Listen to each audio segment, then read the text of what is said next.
मैं जब देश के प्रधानमंत्री को प्रोटोकॉल तोड़ के कतर के अमीर शेख तमीम को रिसीव करते हुए देखता हूं, जब मैं सऊदी के क्राउन प्रिंस मोहम्मद सलमान को प्रधानमंत्री जी को गले लगाते हुए देखता हूं, तो सोचता हूं कि काश प्रधानमंत्री जी अपने देश के गरीब भारतीय मोहम्मद सलमान और मोहम्मद तमीम को इसी तरह अपने पन का एहसास दिला पाते। कभी मैं जब प्रधानमंत्री जी को शेख हसीना जी को प्रोटोकॉल तोड़ के रिसीव करते देखता हूं, तो मैं सोचता हूं कि कभी प्रधानमंत्री जी अपने देश की बेटी बिल्किस को भी इसी तरह से अपने पन का एहसास दिला पाते। कैब भोपाली ने कहा था, ये दाढ़ियां ये तिलकधारियां नहीं चलती, हमारे अहद में मक्कारियां नहीं चलती, दिलों को हम कबीले वालों के दिल जोड़िए मेरे सरदार, सरों को काट के सरदारियां नहीं चलती।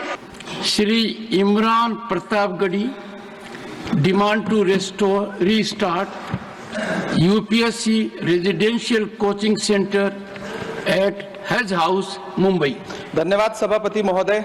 मैं आज इस सदन में खड़ा होकर हाशिए पर मौजूद देश के लाखों SC, ST और माइनॉरिटी के छात्रों की तरफ से यूपीए की चेयरपर्सन रही श्रीमती सोनिया गांधी जी और पूर्व प्रधानमंत्री डॉक्टर मनमोहन सिंह साहब को सैल्यूट करूंगा, जिनकी कोशिशों से सच्चर कमेटी की सिफारिशों के बाद 2009 में कोचिंगों के अभाव में प्रतियोगी परीक्षाओं में हिस्सा न ले पाने वाले SC, ST और माइनॉरिटी के छात्रों के लिए रेजिडेंशियल कोचिंग एकेडमी शुरू की गई थी। डॉक्टर भीमराव अंबेडकर यूनिवर्सिटी, मानू हैदराबाद, AMU अलीगढ़, जामिया हमदर्द और जामिया मिल्लिया यूनिवर्सिटी में दूर दराज गांव से आने वाले बच्चों ने महंगी UPSC कोचिंगों के बजाय भारत सरकार की रेजिडेंशियल कोचिंग एकेडमी में एडमिशन लेना शुरू किया और उनके प्रतियोगी परीक्षाओं में जाने के सपने पूरे होने लगे।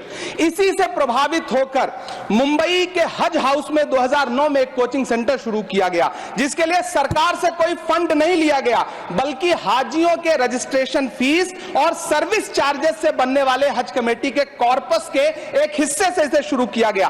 तकरीबन 10 साल शानदार तरीके से चलने वाले इस कोचिंग सेंटर के रिजल्ट भी बढ़िया रहे। कई IAS दिए, IPS दिए, महाराष्ट्र की स्टेट सर्विसेज में बच्चे सेलेक्ट होने लगे। फिर आया कोविड, पहले सीटें घटाई गईं और फिर तत्कालीन अल्पसंख्यक मंत्री महोदया को मौका मिला और उन्होंने 2023 में इस कोचिंग सेंटर को बंद कर दिया। वो सैकड़ों छात्र जो हर साल इस कोचिंग सेंटर से फायदा उठा रहे थे, एक झटके में उनके सपने चकनाचूर कर दिए गए। सभापति महोदय, मैं जब देश के प्रधानमंत्री को प्रोटोकॉल तोड़ के कतर के अमीर शेख तमीम को रिसीव करते हुए देखता हूं, जब मैं सऊदी के क्राउन प्रिंस मोहम्मद सलमान को प्रधानमंत्री जी को गले लगाते हुए देखता हूं, तो सोचता हूं कि काश प्रधानमंत्री जी अपने देश के गरीब भारतीय मोहम्मद सलमान और मोहम्मद तमीम को इसी तरह अपने पन का एहसास दिला पाते। कभी मैं जब प्रधानमंत्री जी को शेख हसीना जी को प्रोटोकॉल तोड़ के रिसीव करते देखता हूं, तो मैं सोचता हूं कि कभी प्रधानमंत्री जी अपने देश की बेटी बिल्किस को भी इसी तरह से अपने पन का एहसास दिला पाते। कभी कैब भोपाली ने कहा था, ये दाढ़ियां ये तिलकधारियां नहीं चलती, हमारे अहद में मक्कारियां नहीं चलती, दिलों को हम कबीले वालों के दिल जोड़िए मेरे सरदार, सरों को काट के सरदारियां नहीं चलती। सभापति महोदय, मेरा अल्पसंख्यक मंत्रालय से अनुरोध है कि हाजियों के पैसे से चलने वाले हज हाउस कोचिंग के कोचिंग सेंटर को फिर से शुरू किया जाए। न सिर्फ शुरू किया जाए बल्कि उसकी सीटें भी बढ़ाई जाएं।